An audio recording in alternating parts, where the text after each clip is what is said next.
C'est la fin de l'année, on n'arrête pas de cahier, mais sur la Roadsters TV, on n'arrête pas de s'amuser. Bonjour tout le monde et bienvenue sur une nouvelle vidéo sur notre chaîne de moto préférée, en tout cas c'est la mienne, mais je suis peut-être un petit peu subjectif. Je vous l'avais dit lors de la vidéo de présentation de cette machine qu'aujourd'hui on allait faire quelque chose d'un petit peu différent et en fait c'était pas cette vidéo que je devais tourner. Oui, je suis transparent avec vous, je me livre. En réalité, je devais tourner une vidéo qui allait m'obliger, m'emmener à rouler avec cette machine et malheureusement, je n'ai pas pu parce que en ce moment, la météo, comme vous avez dû vous en rendre compte, c'est pas foufou, il y a un petit peu de verglas, on sait pas trop. Donc voilà, j'ai pas voulu prendre de risques. Toujours est-il que cette vidéo-là va arriver dans une semaine ou deux, ne vous inquiétez pas. Et aujourd'hui, vous avez le droit à la vidéo que je vous réservais pour la fin de l'année, c'est-à-dire le top de mes motos les plus attendues de 2023. Alors, ceci n'est pas véritablement un top, hein. Je vais pas faire ça dans l'ordre d'attente des machines que j'attends le plus. Je vous garde celles qui, a priori, m'enthousiasment le plus pour la fin de la vidéo, mais ne prenez pas les autres machines que je vais vous présenter pour une quelconque ordre hiérarchique, on s'en fout, d'accord? C'est un top 10, mais en fait, il y en a une de plus, parce que j'arrivais pas trop à me décider, et puis ça fera un petit peu plus de contenu sur la vidéo, donc c'est chouette. Et je vous le réponds tout de suite, non, la Damon Hyperfighter Colossus n'est pas dans ce top, pour la bonne et simple raison qu'elle n'est pas censée arriver en Europe avant 2024, donc 2023 c'est l'année d'avant, donc on parle des motos d'avant. Je consulte mes notes parce que j'ai oublié la liste. Yes, on va commencer par celle-là. Alors il faut savoir que sur cette sélection, je n'ai pas fait exprès, mais quasiment toutes les grandes marques de motos sont représentées, donc c'est plutôt chouette. Les seuls grands absents de cette sélection sont KTM, parce qu'ils n'étaient pas présents à l'ECMA, et qu'en dehors de la 890 Adventure, dont je vous avoue, je connais pas grand-chose, je me suis pas hypé. Il y a des rumeurs sur une 990 Duke, une 1290 Super Duke refondue un petit peu, on en parlera l'année prochaine quand ça sortira, voilà. Je vais commencer avec deux machines, on va dire, de grosses annonces dans la catégorie des roadsters mid-size, la Honda Hornet, celle que j'ai pu prendre en main, hein, vous avez vu. J'attends beaucoup que cette machine sorte pour plusieurs raisons, parce que lorsque je l'ai prise en main, il y a des choses qui m'ont un petit peu déçu au niveau visuel. J'avoue que ça fait un petit peu grosse CB500, même s'il y a quelques petits trucs qui sont chouettes. Mais d'un autre côté, la machine a quand même un aspect qui est très technologique. Elle propose un rapport puissance-prix qui est super cool. Donc voilà, j'attends vraiment de pouvoir la recevoir chez Moto91 pour qu'on puisse en faire un essai un peu complet, que je vous donne mes impressions finales sur ce qui pourrait potentiellement être la MT-07 Killer ou abîmeur, cogneur, peut-être qu'elle s'en sortira pas complètement indemne, la Yamaha. Ensuite, je veux vous parler de la Suzuki GSX 8S. Ça, c'était la grande annonce de Suzuki à l'ECMA, hein, ce nouveau roadster mid-size qui vient finalement jouer dans la même catégorie que la Hornet. Hein. C'est quasiment le même segment. On a une toute nouvelle architecture bicylindre qui développe dans les 90 chevaux avec un parti pris esthétique qui fait quand même assez penser à celui d'une GSX-S 950 ou 1000. Un design peut-être un petit peu plus bio au niveau des lignes, mais ça reste quand même très similaire au niveau du faciès. Celle-là, j'ai pas encore eu l'occasion de la tester. Je suis quand même assez curieux de voir ce que ça va donner en termes de ressenti. Je pense que globalement, ça peut donner une machine assez fun. Je passerai mon a priori esthétique parce que je vous l'avoue, je la trouve moche. Moi, personnellement, j'aime pas trop. Mais on verra bien ce que ça donne. Ensuite, je veux parler du constructeur d'Akashi Kawasaki avec les deux nouvelles Kawasaki EV, les machines électriques, la Ninja et la Z. Et pourquoi est-ce que ces machines m'intéressent? Eh bien déjà parce que l'électrique, qu'on le veuille ou non, c'est le futur de la moto, ou tout du moins une part du futur de la moto. Le futur n'est pas nécessairement écrit dans le marbre, mais il sera probablement composé d'une prise, ça c'est sûr. Eh bien je suis très curieux de voir comment ces machines se comportent. Alors j'ai lu des trucs comme quoi l'autonomie est super basse, on serait dans les 75-70 km d'autonomie, donc des motos prévues pour des trajets très restreints, hein. C'est l'équivalent de 125 cm3. Toujours est-il que je suis quand même assez intrigué, dirons-nous, et quand elles arriveront chez SMB ou chez nos amis d'Espace Murite, eh bien on les testera pour voir un petit peu ce que ça donne. Ensuite, j'ai envie de parler de Yamaha. Mais oui, parce que j'avais dit tous les constructeurs japonais vont y passer, et là il y a deux machines qui m'intriguent particulièrement. La première, c'est la Yamaha Tracer 9 GT+. Alors moi, je suis pas trail, je suis pas le genre de moto où quand j'en vois une, je me dis ah il m'en faut une. Mais néanmoins, celle dernière m'avait quand même assez impressionné. J'ai trouvé que le fait d'avoir un petit radar à ondes millimétriques pour le régulateur de vitesse adaptatif, c'était cool. J'ai trouvé la machine très premium dans son positionnement. l'écran qui est super joli. Donc bon, au demeurant, tout ça me fait quand même assez envie et j'ai jamais testé de traceur sur la chaîne, donc ça pourrait être l'occasion d'en faire un premier petit essai. Ensuite, il y a la Nikon GT. Et oui, vous savez que quand j'avais testé cette moto, j'avais été assez déçu, tant par le comportement dynamique, où j'avais l'impression que la moto, eh bien, ne m'engageait pas, ne me rassurait pas sur l'angle, et aussi, eh bien, sur ses équipements qui faisaient quand même vachement dater, c'était yeuve, comme on dit. Et bien là, ils se sont un peu secoué les puces, Yamaha. Ils ont mis un écran qui est inspiré et repris de celui de la Yamaha T-Max Tech-Max, comme quoi les scooters n'ont pas que du mauvais. Et là, pour le coup, elle m'a donné envie. Quand je suis monté dessus, à l'ECMA, je me suis dit, j'ai envie de la conduire. J'ai envie de faire l'expérience de cette machine qui, au prix où elle est positionnée, eh bien, me donne enfin cette petite étincelle, vous savez,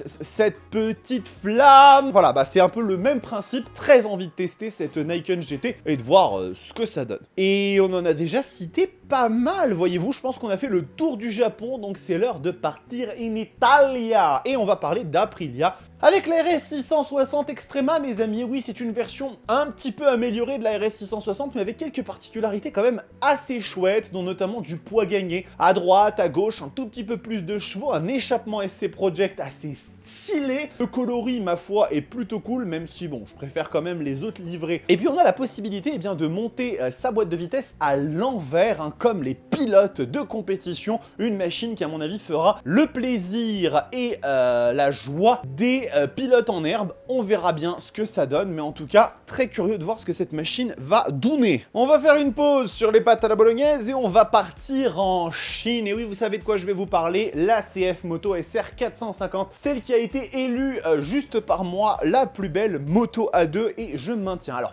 pour pas brusquer les sensibilités, je vais dire la plus belle moto A2 en dessous de 600 cm3. Parce que j'attends quand même de voir la version finale de la machine. Toujours est-il que les Chinois de CF Moto ont frappé extrêmement fort. Le look est vraiment super racé et très sympa à l'œil. On a des équipements qui sont modernes, qui sont premium. Il y a du Brembo, il y a un écran TFT, je ne peux pas manquer d'être curieux. Par exemple, là, il y a peu de temps, Mathilde avait sa Ninja 650 qui était à l'entretien. Elle a récupéré une Ninja 400 de la part d'Espace Murite. Une machine qui était chouette, qui dépannait très bien et qui est même plutôt sympathique, mais qui, à mon sens, ne rivalise pas avec ce genre de positionnement qui a l'air quand même assez radical, assez stylé. Donc, on verra ce que ça donne. Et maintenant, nous allons partir chez nos amis britanniques avec, bien évidemment, la Triumph Street Triple 765. Et oui, nos amis de chez Hinkley se sont un petit peu réveillés, hein, comme ça ils s'en sont mis là, voilà. Et ils nous ont sorti une version, eh bien, remise à jour de la Street Triple 765. Je vous rappelle qu'il existe 3 variantes, 3 déclinaisons pour le prix d'une, non pas vraiment. La R, la RS et l'incroyable Moto 2. Alors, celle-là, vous l'écartez de votre tête tout de suite. Peut-être que j'aurai l'opportunité de la filmer en statique si GB Motors 94 en reçoivent une à l'expo. Mais clairement, je ne pense pas que ce sera une machine que nous essayerons. Par contre, la RS, il y a possibilité et on a des trucs très intéressants sur cette machine, comme notamment l'adoption, eh bien, du freinage Stilema, ça fait plaisir. Le 3 cylindres qui est monté à 130 chevaux, ce qui commence quand même à causer sévère dans cette catégorie-là. Et à l'heure actuelle, je crois que dans les mid-size, rien ne lui arrive à la cheville.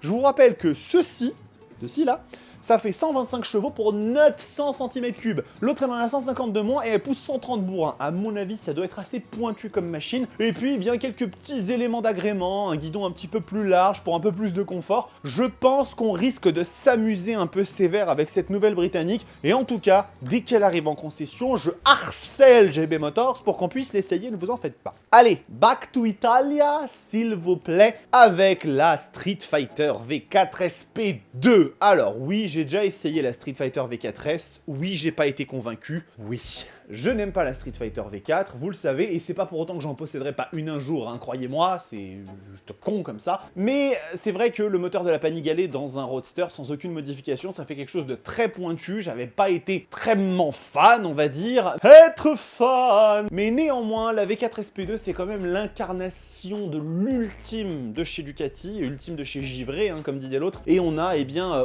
au-delà de ce V4 de 208 chevaux, une machine qui a du caractère carbone de partout au niveau des jantes, le garde-boue, les ailerons, on a un embrayage à sec pour le côté puriste, on va avoir un réservoir en aluminium, on va avoir une selle en alcantara, bref, c'est vraiment de l'ultra haut de gamme, comme Ducati sait bien en faire, on va pas se le cacher, et je trouve véritablement que cette machine mérite qu'on s'attarde un peu dessus. Alors encore une fois, hein, celle-là je suis pas du tout sûr qu'Espace Murite en aura une à disposition pour qu'on l'essaye, mais je vous en ferai quand même des petits shorts, puisque de toute façon, hein, les shorts ça devient monétisé en février, donc je vais pouvoir gagner des sous-sous dessus, et donc je vais pouvoir commencer à en faire un petit peu plus. Si c'est pas votre tasse à café, ne vous inquiétez pas, j'essaierai quand même de l'intégrer dans une vidéo un peu longue, on trouvera un truc à faire, mais sinon si vous regardez les petites vidéos courtes, ça peut être sympa aussi. Finalement, nous arrivons sur les 2 dernières places de ce classement avec l'Allemagne et la BMW M1000R. Et oui, celle-là, je l'attends aussi très impatiemment puisque j'ai toujours été un petit peu chafouin que BMW prenne le moteur de la S1000RR mais se disent « Ah, nous allons réduire la puissance car nous ne voulons pas quelque chose de trop extrême. » Et en fait, grand mal leur en a fait. Tout le monde s'est mis en tête de faire des trucs complètement fous au niveau des Naked, Ducati bien évidemment, MV Agusta avec la brutale 1000RR, et là, il était temps qu'ils se réveillent. Et bon, c'est ce qu'ils ont fait. Ils ont pris le moteur de la S1000RR, ils l'ont mis dans un roadster, et voilà, M1000R, 210 chevaux, le plus puissant roadster de l'histoire, rien que ça déjà, ça calme. Des ailerons, de la technologie, une machine qui promet d'être hallucinante, et celle-ci, comme elle est produite en série et que c'est pas vraiment une édition limitée, je pense que nos nouveaux amis de chez Azuro, en recevront une, et quand ce sera le cas, on mettra nos fesses dessus, et on l'essayera. Oui, je vous le dis, mes amis, nous l'essayerons, cette moto. J'ai jamais bien fait, Jacques Chirac, je trouve. On va finir. On va finir, et là vous savez, si vous me connaissez, si vous suivez la chaîne, vous avez déjà une idée de quelle sera la moto que j'attends le plus de 2023, c'est la Ducati Diabel V4. Et oui, le power cruiser de l'extrême de chez Ducati qui va être enfin passé à l'architecture V4, adieu le Testa Stretta, et c'est 2 cylindres qui cognent vigoureusement. Cette fois-ci, on passe sur un 4 cylindres en V. Gran Turismo, c'est la version qui équipe la Multistrada et qui notamment, ne fait le jeu aux soupapes qu'à 60 000 km. Ils sont en train de faire un peu de marketing là-dessus en ce moment, Ducati, et on parlera peut-être de 2-3 petits projets qu'on va avoir qui peuvent être cool, mais en tout cas, celle-là, je veux l'essayer. Outre les considérations du moteur, hein, les 168 chevaux, les presque 13 mètres kg de couple, j'avais dit plus de 13 la dernière fois, mais c'est pas vrai, ça promet vraiment d'avoir une machine dynamique, avec un poids quand même relativement contenu pour cette catégorie de moto, hein, cela va de soi, une finition qui est à tomber, 2 cylindres sur 4 qui s'éteignent quand on est à l'arrêt ou à basse vitesse, ce qui lui donne la sonorité et le comportement d'un bicylindre, en plus de baisser la consommation, c'est vraiment du tout bon. Bon, l'intégration des feux arrière, n'en parlons même pas, c'est magnifique. Alors ça coûte un bras, une jambe, probablement un torse aussi, 27 500 €. Si vous voulez y rajouter la petite ligne complète à Krapovic, c'est 5 000 de plus, hein, mais ça vous rajoute 12 chevaux et ça vous enlève 11 kg. Bref, on le sait, on est en terrain connu, Ducati ne font pas des machines bon marché, ils sont dans l'ultra premium, on l'accepte ou on ne l'accepte pas, toujours est-il que cette moto, j'ai très envie de l'essayer. Et bien voilà, ce top est terminé. Vous avez vu, en ce moment, je fais des vidéos un petit peu plus courtes, mais ça n'empêche pas de faire des essais, bien évidemment. D'ailleurs, il y en a un gros qui arrive la semaine prochaine avec une machine qui, à mon avis, risque de vous plaire. Mais voilà, je me dis que c'est aussi sympa de temps en temps de raccourcir un petit peu, faire des choses un petit peu plus punchy, là, comme ça. Et on arrive vers la fin d'année, les amis, donc on va tourner une petite page. Ça a été une année 2022 extrêmement riche. Je vous souhaiterais tous mes vœux, bien évidemment, quand on arrivera à la fin de l'année. Mais en attendant, couvrez-vous bien, ça caille un petit peu. Je vous le rappelle, hein, vous pouvez tout à fait rouler à moto tant qu'il n'y a pas de verglas, parce que sinon, on range la bécane autant que faire se peut. Mais si vous êtes bien équipé, on peut rouler par 2 ou 3 degrés. Moi, personnellement, ce que je fais, pas une vidéo pour vous faire un guide de comment rouler en hiver, hein, mais petite botte, moto, qui tiennent bien chaud. Là, je suis en basket, mais c'est parce qu'on est dans un garage, je sais pas si vous avez remarqué. Pantalon et pantalon de pluie par-dessus, c'est bien coupe-vent. Et au-dessus, je mets pull, polaire, veste de moto et veste de pluie. Clairement, il n'y a aucun problème. Gants chauffants, hein. Par contre, les gants chauffants, c'est indispensable et mettez-les à fond parce que sinon, ça marche pas. Voilà quoi. Donc, n'hésitez pas à rouler en hiver. La moto, c'est chouette par toute saison. Maintenant, bien évidemment, n'hésitez pas à vous abonner à la chaîne. C'est important. Laissez votre commentaire. Je veux savoir, dans cette liste, quelle est votre préférée et si vous en avez une pour 2023 que vous attendez comme un fou, comme un soldat, comme une star de cinéma. Kiffez vos motos. Prenez soin de vous. Ciao!